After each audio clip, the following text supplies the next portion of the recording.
Howdy folks, that is obviously not an AR-15 or an M16. If you've seen some of my other videos, you know that the current battle rifle from the 70s is the M16 or the civilian AR-15, and before that you have the M14 or the civilian M1A, and before that you have the M1 Garand, which civilians can actually own, and before that you have the Springfield 1903, which saw use in World War I and World War II. And in fact, if you're an astute observer, you'll notice this is not a Springfield 1903. It is actually a 1903 A3, and this one happens to be made by Smith Corona. You can tell that because they moved the sights that are originally in front of the action to the rear to give you more of a sight distance with the front sight, better accuracy. Alright, those of you who might have heard of Smith Corona know that it is not a firearms company, but it actually used to make typewriters, and they were told during the war, we need more arms overseas, so you're going to turn over some production to creating these 1903 A3s. Similar to how Rockola, which used to make jukeboxes, was told, alright, you need to start making M1 carbines. Alright, let's take a look at this thing, and it's kind of neat. This might have seen some action in the war. Let's see if we can get a zoom in on this. It's going to be a little tough. But if you're lucky, you should be able to see up here the flaming bomb insignia. It says SC, there's a flaming bomb, and then 443. So, SC, Smith Corona. Flaming bomb means it was actually part of the military stockpile of arms. This actually came from the civilian marksmanship program, which helps liquidate old military rifles. And 443 means April 1943 when it was put into service. So there's a chance this might have seen some action. As I said, it's a military surplus, so stock's not in the greatest condition, but wow, it's got a lot of neat little character to it.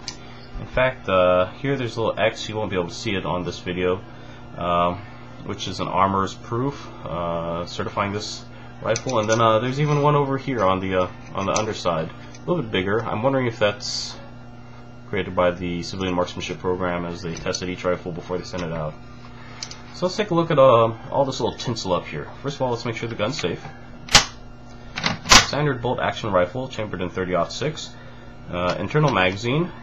This, I believe, holds 5 rounds. 30-06 is a bit of a chunky round to fire compared to a 223 of the modern rifle, and which is even more than a 2.2 long rifle, which I enjoy immensely. Alright, so some things are a little different. There's this little switch here, for instance. Maybe we can get a zoom in on that.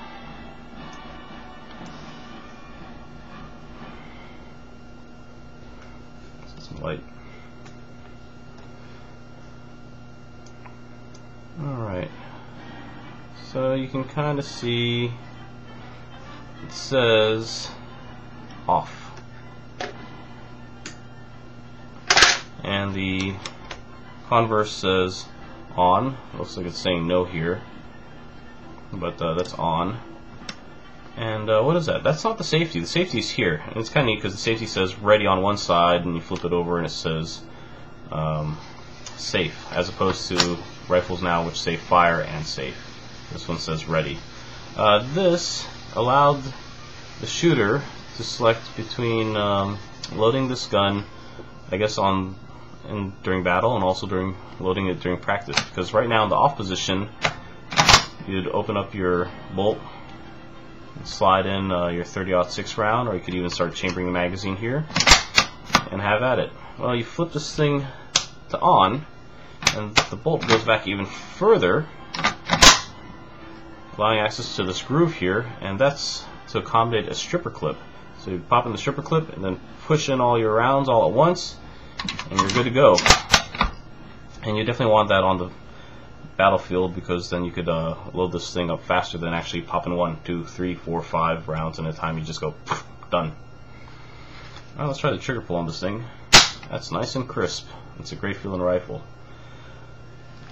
And this rifle kind of shows you just how far we've come. I'm going to throw another one here on the table. And it's like going from Stone Age to Space Age. What's kind of neat is these rifles weigh the same, but because this one has a lot of polymer instead of wood, you can get a lot more out of it. This is the carbine version of an AR-15. The military would probably call this like an M4. And this one has been gussied up with a lot of olive drab Magpul accoutrements, as well as other accessories. So it started out as your standard evil black rifle, and then I threw on a bunch of different things. So let's take a look at this.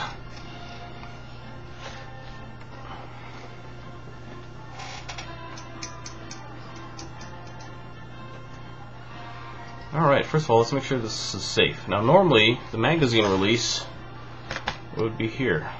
For us lefties, there's something that a company called Norgon put out called the ambidextrous mag release, so you can go from your trigger to release, and it's kind of neat because it's a little lever that you push and pulls out the safety on the opposite side. So you're going to have to spend a little bit extra if you're a left-handed person, but at least they have it out there on the market. Alright, let's pull open the bolt. And once again, here on our tactical latch, we have some lefty favorite options. Now, typically, your tactical latch would have the latch release here.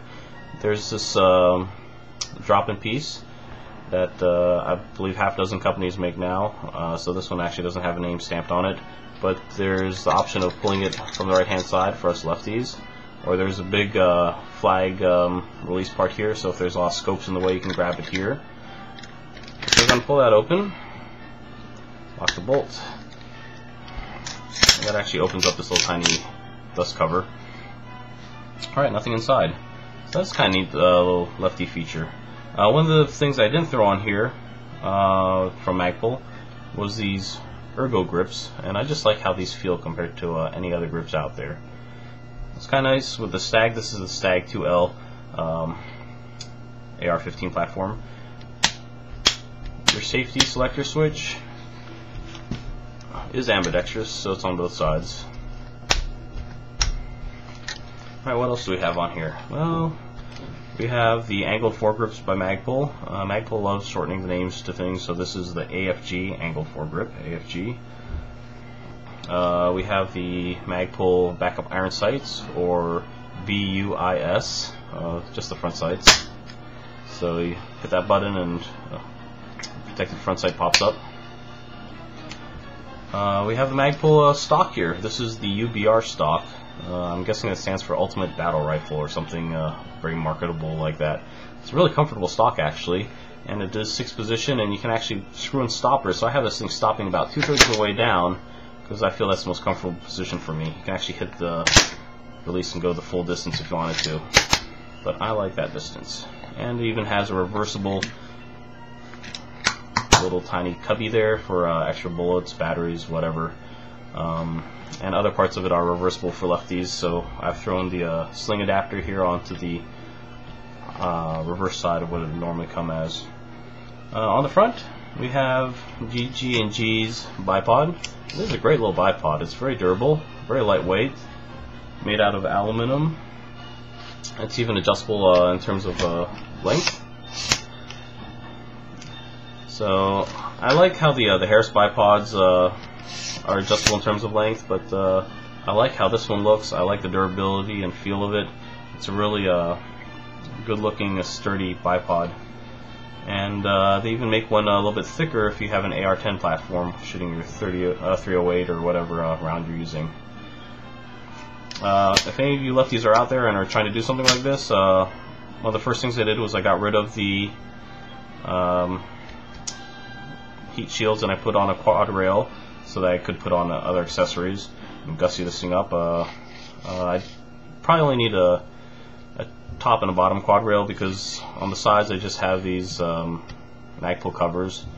One of the tougher things was I got rid of the A-frame that was here. There's normally the A-frame sight, and for a STAG left-handed model the pins go on in the reverse, and so they don't actually make a device for punching out those pins. I just had to cobble something together with wood and a couple Irwin clamps, and then I had to go to town on this thing for quite a while to drive those pins out. But once I did, I was able to get on this gas block with a Picatinny rail on top, and to that I attached this Mako flashlight holder and threw in a Surefire with a pressure switch. So now I got a little flashlight on this thing. I'm sure I'll never use it, but it looks pretty neat, I think.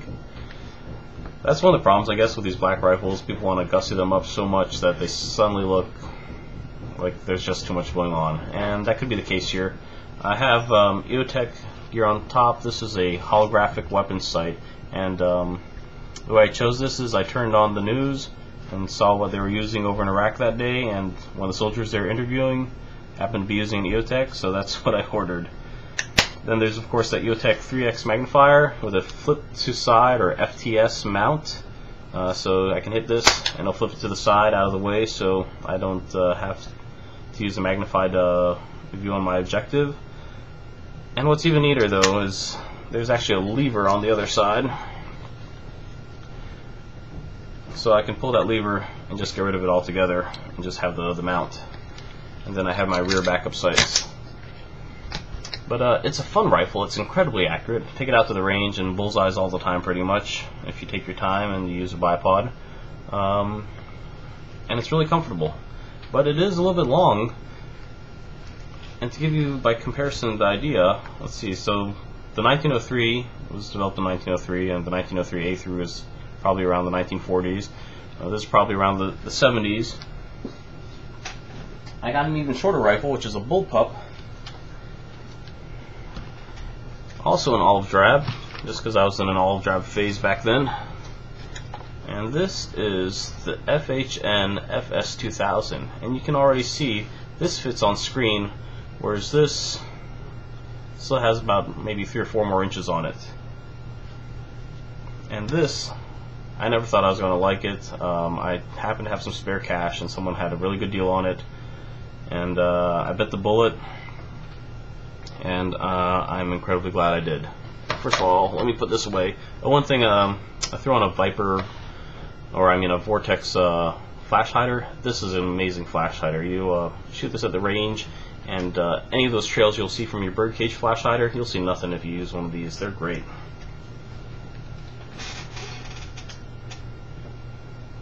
Alright, FS2000 by Fabrique Nationale de Herzal, Belgian company. And boys, isn't this thing ugly? But it's a bullpup, which means you slide your magazine in here, all your action is back here, and so your hands are actually not behind the magazine, they're forward, so your actual profile is going to be a lot less with this gun. First of all, let's make sure it's safe. One of the things I don't like about this gun is that, unlike your typical AR-15 platform, when you're done firing, the bolt does not lock into the open position. So, pop that back. And the way you actually check to make sure there's no round chambered is there's this little window here. Okay, yeah, this is all very unconventional and a little awkward to get used to at first, but wow, I love how this thing feels when I'm firing it. I love how light it is, and it's incredibly accurate. And the best part is that there's this little door here, and the brass, once again I'm left-handed, the brass is ejected into a tube here, and it comes out this little door and just falls onto the ground. Here's your safety. I threw a Seymour scope onto this. It does have iron sights, so if I took off the Seymour I could just use the iron sights. And what's also even neater is you have this this one takedown pin. Compared to like an AR-15 which has 2 takedown pins, this thing is incredibly easy. So I'm going to hit that. It just pops out on the reverse, and now you can just take apart the whole gun. I mean, look how easy that is. You can slide out your whole parts. I'm not going to do a takedown or cleaning a video on this thing, but that is incredibly easy. So kudos to FHN. I really like this gun. I didn't think I would, but if you get a chance to fire one, do so. You'll be hooked. Alright, cool. Ciao.